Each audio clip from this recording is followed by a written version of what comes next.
Hello students, આજે આપણે transmission લાઇનમાં વાપરવામાં આવતા ક્રોસ આર્મ્સ અને ઓવરહેડ લાઇન કંડક્ટર વિશે થોડી ચર્ચા કરીશું. અગાઉ આપણે લાઇન સપોર્ટ્સ વિશે અભ્યાસ કરી ગયા હતા. જે લાઇન સપોર્ટ્સ એટલે કે ટાવર અથવા પોલ આપણા જે છે, વુડન પોલ હોય કે પછી MS પોલ છે કે સિમેન્ટવાળા PSC પોલ છે કે પછી ટાવર છે, કોઈ પણ પ્રકારના પોલ એટલે કે કોઈ પણ પ્રકારના લાઇન સપોઝ તમે વાપરેલા હોય લાઇનની અંદર, તમારા જે લાઇન કંડક્ટર છે એ પોલ સાથે કેવી રીતે ફિટ કરશો? પ્રશ્ન એ છે. તમારા ટાવર સાથે તમે લાઇન કંડક્ટર કેવી રીતે ફિટ કરશો? વુડન પોલ છે તો એની સાથે લાઇન કંડક્ટર કેવી રીતે ફિટ કરશો? તમારા જે લાઇન કંડક્ટર છે એ હંમેશા ઇન્સ્યુલેટર સાથે ફિટ થાય, પણ ઇન્સ્યુલેટર હવે ક્યાં ફિટ કરવાના, એને ક્યાં હેંગ કરવાના?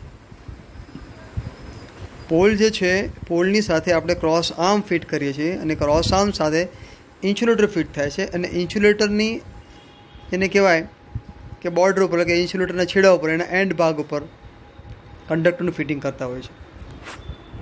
તો આપણે આજે વધુ હવે ક્રોસ આર્મ વિશે થોડી માહિતી મેળવીએ. તમે અત્યારે જે ફિગરમાં જોઈ રહ્યા છો એ ક્રોસ આર્મની આપણે ફિગર બતાવી છે. અલગ અલગ શેપના ક્રોસ આર્મ્સ હોય છે. અત્યારે આપણે જે ક્રોસ આર્મ જોઈ રહ્યા છીએ એમાં એક છે V શેપ ક્રોસ આર્મ, બીજો એક છે સ્ટ્રેટ ક્રોસ આર્મ. અલગ અલગ આકારના ક્રોસ આર્મ્સ હોય. સૌથી પહેલાં તો એનું મુખ્ય કાર્ય શું? What is the main function of cross arm? What is the purpose? એનો હેતુ શું છે? તો એના ત્રણેક હેતુ, ત્રણેક કાર્ય છે. પહેલું કાર્ય, ધ મેઇન ફંક્શન, કે જે કંડક્ટર્સ છે એ RYB, 3 ફેઝના 3 કંડક્ટર. તો ત્રણે કંડક્ટર વચ્ચેનું જે નિશ્ચિત અંતર, તમારે કેટલા કેબલની લાઇન છે એના આધારે સ્પેસિંગ બિટવીન કંડક્ટર્સ એ ફિક્સ થઈ ગયું હોય કે આટલા કેબલની લાઇન હોય તો બે કંડક્ટર વચ્ચેનું અંતર આટલું રાખવું જોઈએ. તો એ જે બે કંડક્ટર વચ્ચેનું અંતર રાખવાનું કાર્ય જે છે અગત્યનું, કે ફિટિંગ એવી રીતે કરો કે બે કંડક્ટર વચ્ચે નિશ્ચિત અંતર જળવાઈ રહે. તો ક્રોસ આર્મનું એક મુખ્ય કાર્ય આ છે કે એની ડિઝાઇન એવી કરવામાં આવે છે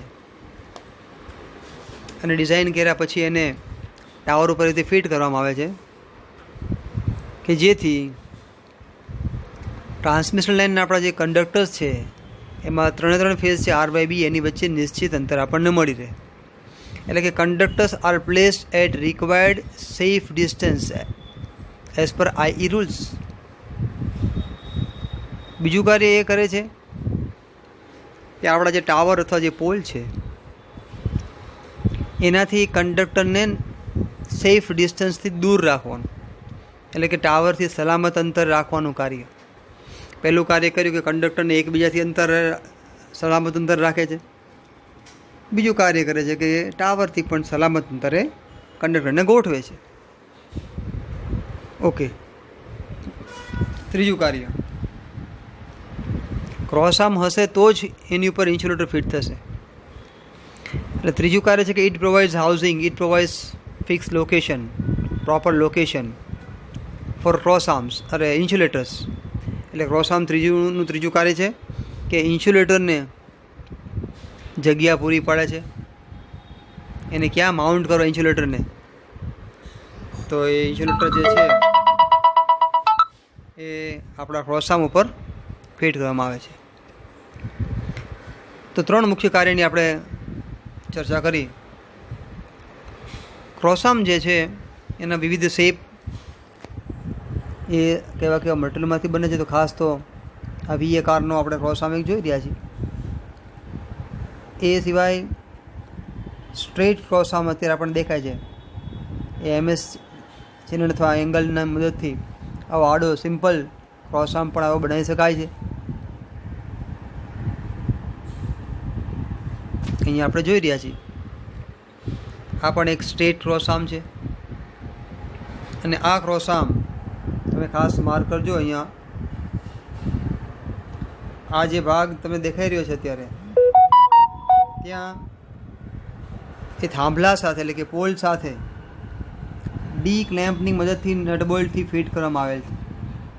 તમે જોઈ રહ્યા છો એમ આ ક્રોસ આર્મ ઉપર આ એક ઇન્સ્યુલેટર છે, આ બીજું ઇન્સ્યુલેટર, બે ઇન્સ્યુલેટર ક્રોસ આર્મ ઉપર ફિટ કર્યા છે. ત્રીજું ઇન્સ્યુલેટર ઉપર તમને દેખાય છે એ પોલની સાથે ક્લેમ્પની મદદથી ફિટ કરેલ છે. અને ત્રણ ઇન્સ્યુલેટરની ઉપર 3 કંડક્ટર તમારા ફિટ થયેલ છે. જો નંબર 1 કંડક્ટર, નંબર 2 અને અહીંયા ઉપર જે છે નંબર 3 કંડક્ટર. તો આવી રીતે તમારા ક્રોસ આર્મ ઉપર ઇન્સ્યુલેટર ફિટ થાય ને ઇન્સ્યુલેટર ઉપર તમારા કંડક્ટર્સ ફિટ થાય. તો ક્રોસ આર્મનું આવું કાર્ય છે કે આ તમે જોઈ રહ્યા છો કે આ 2 કંડક્ટરની વચ્ચેનું અંતર, આ 2ની વચ્ચેનું અંતર અને આ 2 વચ્ચેનું અંતર જેટલું કેલ્ક્યુલેશનના આધારે નક્કી થયું હશે કે ભાઈ આ 11 kV લાઇન છે, એમાં 2 કંડક્ટર વચ્ચે મિનિમમ ડિસ્ટન્સ આટલું રાખવું જોઈએ. તો એના આધારે જ આ તમારી ક્રોસ આર્મની લંબાઈ જે છે ને એ એના આધારે નક્કી થાય અને એના આધારે પછી એ કંડક્ટરનું ફિટિંગ થતું હોય છે. આવી રીતે 3 કંડક્ટર વચ્ચે ડિસ્ટન્સ રાખવાનું કાર્ય કરે. બીજું કાર્ય કરે કે પોલથી નિશ્ચિત અંતર રાખે. તમે જોઈ રહ્યા છો કે આ પોલથી કંડક્ટર દૂર છે. ત્રીજું કાર્ય કરે કે ઇન્સ્યુલેટરને ફિટ કરવા માટે જગ્યા પૂરી પડે. ઓકે, હવે આપણે આગળ જઈએ. તમે અહીંયા જોઈ રહ્યા છો એ મુજબ આ પોલની બંને સાઈડ ક્રોસ આર્મ તમને દેખાય છે. તમે જોઈ રહ્યા છો એક આ અને એક આ બંને ક્રોસ આર્મ છે. એ પોલની બંને બાજુ ફિટ કરેલ છે અને એની સાથે ઇન્સ્યુલેટર ફિટ કરેલ છે. આ ફિગરમાં ખાસ આપણે એક નવું એ જોવાનું છે કે અહીંયા તમે જોઈ રહ્યા છો ક્રોસ બ્રેઝિંગ.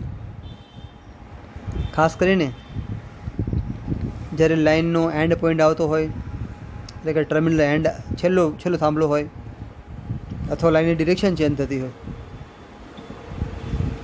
અથવા લાઇન ક્રોસ થતી હોય તો એવી જગ્યાએ આવું એક વધારાનું બ્રેઝિંગ જે છે આપણે એ વાપરતા હોઈએ છીએ. બ્રેઝિંગમાં એમએસની પટ્ટી, ફ્લેટ પટ્ટી વપરાય. ઘણીવાર આવા રોડ પણ વાપરતા હોય છે.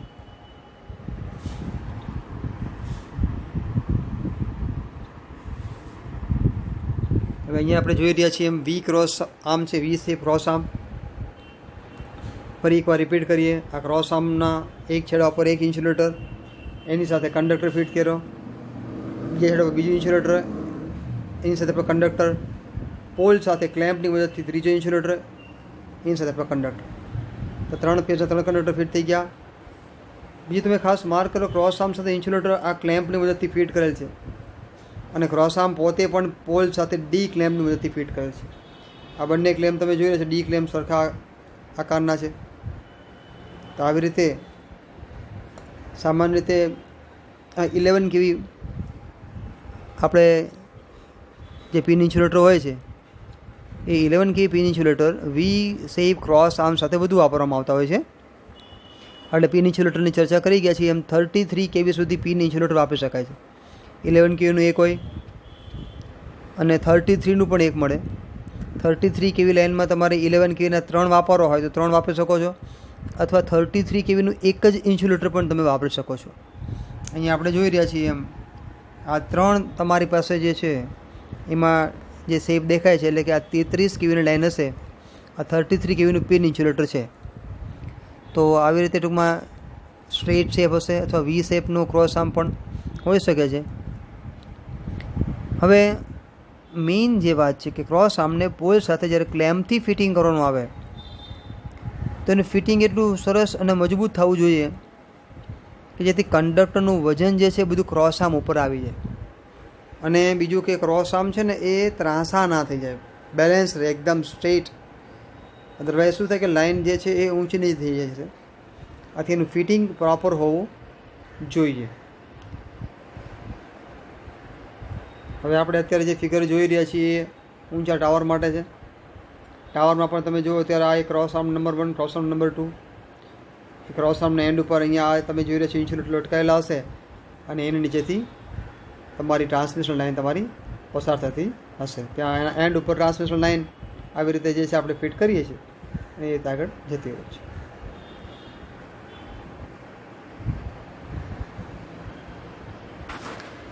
ક્રોસ આર્મ્સ વિશે આપણે જે ચર્ચા કરી કે એને ફિટ કરવા માટે ક્લેમ્પનો ઉપયોગ કરીએ છીએ.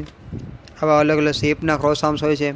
એના મટીરિયલમાં મેઇન તો MS ચેનલ અથવા એંગલ, આપણે મૂળ તો લોખંડનું જે છે એ MS ચેનલ અથવા એંગલની મદદથી આપણે એ ક્રોસ આર્મ્સ બનાવતા હોઈએ છીએ. ટાવરમાં તો ખાસ કરીને એંગલનો જ ઉપયોગ થતો હોય છે. અને આ પ્રમાણે એ મુખ્યત્વે એ કંડક્ટરને હાઉસિંગ કરવાનું, ઇન્સ્યુલેટરને હાઉસિંગ કરવાનું અને કંડક્ટર વચ્ચે નિશ્ચિત ડિસ્ટન્સ મેન્ટેન કરવાનું કાર્ય કરે છે. હવે આગળ આપણે કંડક્ટર્સ વિશે ચર્ચા કરીએ કે કંડક્ટર કેટલા પ્રકારના હોય, કેવા કેવા કંડક્ટર્સ આપણે વાપરતા હોઈએ છીએ. મુખ્યત્વે સૌથી પહેલાં what is the main function of conductor. તો કંડક્ટરનું મુખ્ય કાર્ય જે છે એ જનરેટિંગ સ્ટેશનથી, એટલે કે પાવર પ્લાન્ટ આપણો જે છે, જનરેટિંગ સ્ટેશનથી આપણે જે પાવરને કસ્ટમરના પ્રિમાઇસીસ સુધી પહોંચાડવું છે, તો એના માટેનું મુખ્ય કાર્ય કોણ કરે? તો કંડક્ટર કાર્ય કરે. જનરેશન મથકથી ટ્રાન્સમિશન કરવાનું, ત્યાંથી પછી ડિસ્ટ્રીબ્યુશન કરવાનું. એ પાવર છે એ કંડક્ટરમાંથી પાસ થાય છે. સપોર્ટ્સ, તમારા લાઇન સપોર્ટ્સ છે એ શું કરે? એને જગ્યા પૂરી પડે. કારણ કે કંડક્ટર હવામાં તો લટકી શકે નહીં. હવામાં લટકીને તો તમે પાવર પ્લાન્ટથી તમારા ઘર સુધી પહોંચવાનો નથી. એને કોઈ ટેકો આપવો પડે, એટલે થાંભલા ઊભા કરો આપણે વચ્ચે. એ થાંભલા લાઇન સપોર્ટ્સ. હવે થાંભલા ઉપર કે કંડક્ટર ફિટ કેવી થાય? તો એના માટે ક્રોસ આર્મ આવે, અને ક્રોસ આર્મ ઉપર પાછા ઇન્સ્યુલેટર આવે. એટલે તમે જુઓ કે તમામ અલગ અલગ કમ્પોનન્ટ્સ છે એ એકબીજા ઉપર ડિપેન્ડન્ટ છે. કંડક્ટર એકલો જે છે, તમે ટ્રાન્સમિશન લાઇન નાખ્યા વગર સીધું જનરેટિંગ સ્ટેશનથી કંડક્ટર લેવા તમારા ઘર સુધી આવશે નહીં, આવી શકે. તો એકલા લાઇન સપોર્ટ્સ નાખીને પણ શું કરશો? લાઇન સપોર્ટ્સ ઉપર ક્રોસ આર્મ નહીં હોય તો શું કરશો? ક્રોસ આર્મ ઉપર ઇન્સ્યુલેટર નહીં હોય તો શું કરશો? એટલે બધા જ કમ્પોનન્ટની એની પોતાની આગવી અગત્યતા, એટલે કે એનું ઇમ્પોર્ટન્સ છે. કંડક્ટર જે હશે એનું કાર્ય આપણે ભણી ગયા. હવે એની પ્રોપર્ટી, એના ગુણધર્મો કેવા હોય છે? તો એની કંડક્ટિવિટી વધારે હોય છે. કેમ? એનું મુખ્ય કાર્ય જ કન્ડક્ટ કરવાનું છે. એનું જે કાર્ય છે કે ભાઈ ઇલેક્ટ્રિકલ કંડક્ટિવિટી એની જે છે સારી હોવી જોઈએ, કારણ કે એને પાવરને કન્ડક્ટ કરવાનું કન્ડક્શનનું કાર્ય છે. એટલે કે એનો રેઝિસ્ટન્સ ઓછો હોવો જોઈએ, મિકેનિકલ સ્ટ્રેન્થ વધારે હોવી જોઈએ. એની મિકેનિકલ સ્ટ્રેન્થ સારી હશે તો જ મિકેનિકલ સ્ટ્રેસીસ એ સહન કરી શકશે. કિંમત એની ઓછી હોવી જોઈએ, લો કોસ્ટ. કારણ કે તમે બહુ જ લાંબા અંતરે લાઈન નાખતા હો છો, એટલે કિલોમીટર જે છે એ ટ્રાન્સમિશન લાઈન, ડિસ્ટ્રીબ્યુશન લાઈન નાખતા હોય છે આપણે, બહુ મોંઘી ના પડે એના માટે કિંમત પણ જોવામાં આવતી હોય છે. અને મટીરિયલ અવેલેબલ પણ થવું જોઈએ, ઇઝીલી તૂટી ના જાય એવું બ્રિટલ પણ ન હોવું જોઈએ. એનું વજન પણ જે છે એનું ઓછું હોવું જોઈએ. આ બધા આપણા ગુણધર્મો કંડક્ટર ધરાવતો હોય એ ઈચ્છનીય છે, એડવાઇઝેબલ છે. હવે આપણે વાત કરીએ કંડક્ટરના પ્રકારની. કેટલા પ્રકારના કંડક્ટર જે છે એ નોર્મલી વાપરવામાં આવતા હોય છે. તો સૌથી પહેલાં આપણે ચર્ચા કરીએ કોપર મટીરિયલથી. Hard drawn copper. કોપરમાં છે ને અમુક પ્રોસેસ થાય, એટલે ખાસ કરીને એમાં સૌથી બેસ્ટ છે ને હાર્ડ ડ્રોન કોપર કંડક્ટર કહેવાય છે. Because it has highest electrical conductivity and great tensile strength. Tensile strength પણ બહુ સારી છે, કંડક્ટિવિટી પણ સારી છે. ઓકે, બીજું કે ખાસ કરીને જ્યારે આપણે કાટ લાગે એ જે ચર્ચા કરી, કરોઝન થાય, કરોઝનની વાત.